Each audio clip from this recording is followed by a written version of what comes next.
All right, Martin Popoff here from the Contrarians, back again with another chapter in our ongoing series of Who Invented Heavy Metal, based on, where is it here? Based on this book here that I did, still available from martinpopoff.com.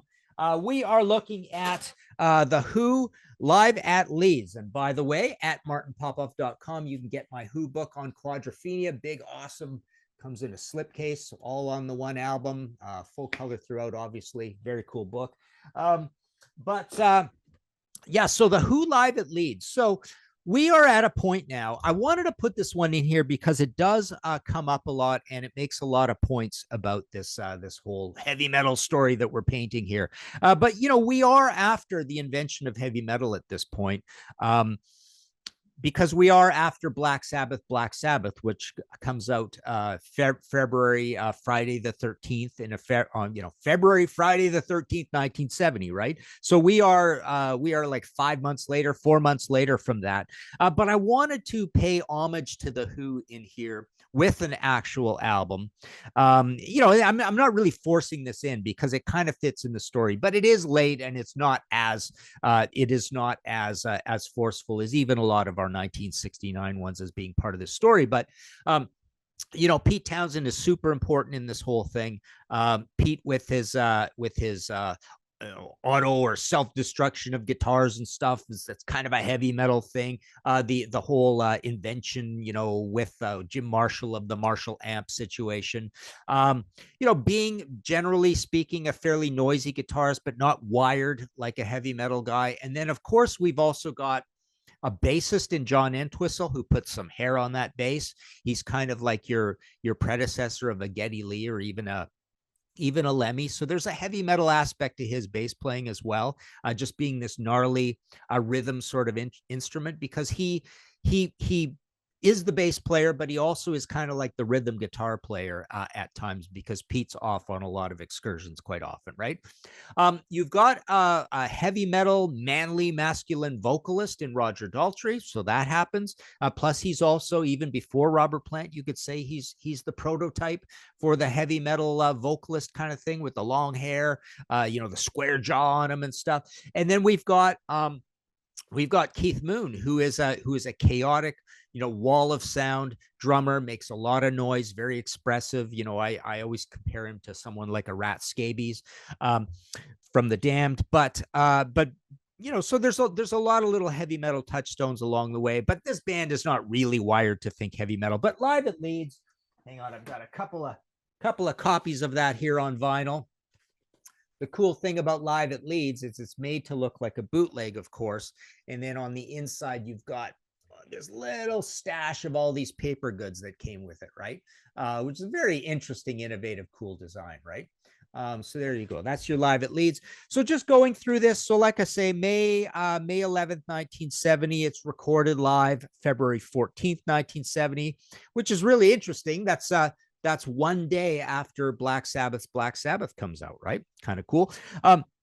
So going through the record, we've got Young Man Blues. This is the other thing with this album. It's got a lot of covers on it.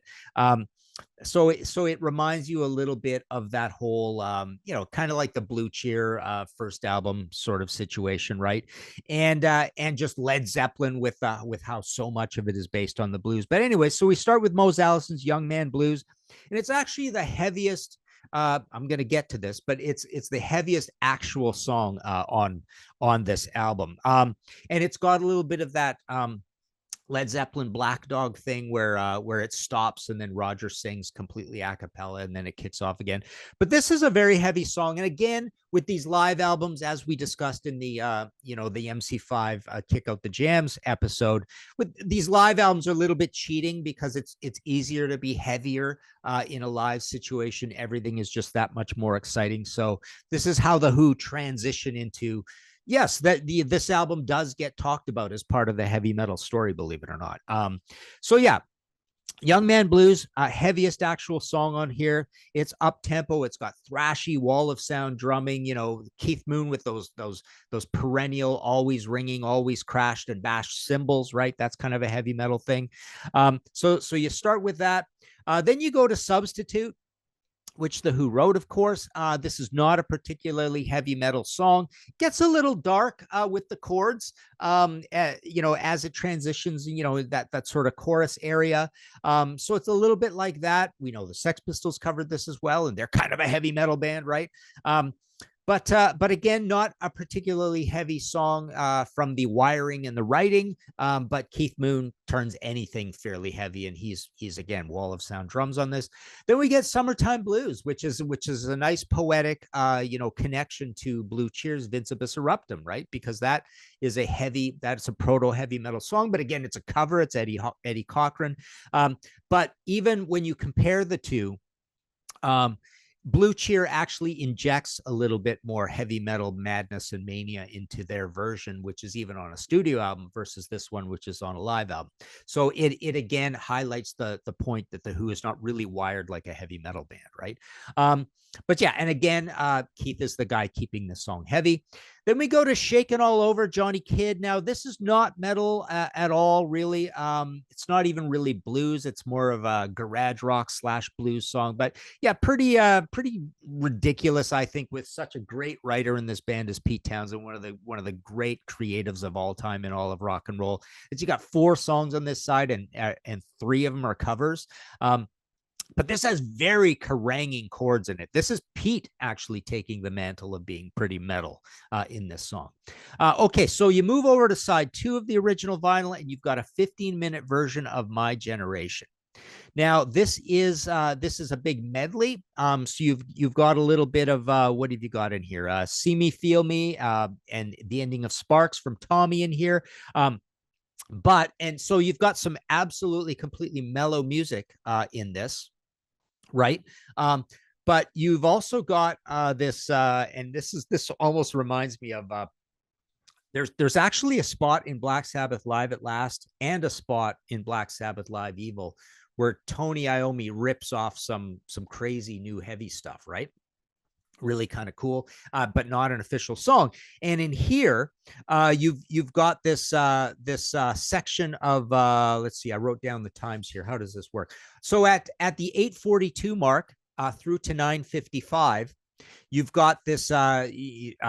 We get out of this section where Pete's playing this kind of little Spanish guitar thing, and it breaks into this really heavy riff that is actually the most heavy metal thing on this album. And it's not even an actual song. It's just kind of a jam. It sounds like a sped up version of BTO Sledgehammer. But Roger says, see me coming out to get you. See me coming out to get you later. There's feel me coming out to touch you. That's basically all the lyrics are of this thing. Like I say, it only lasts a little over a minute, but it sounds like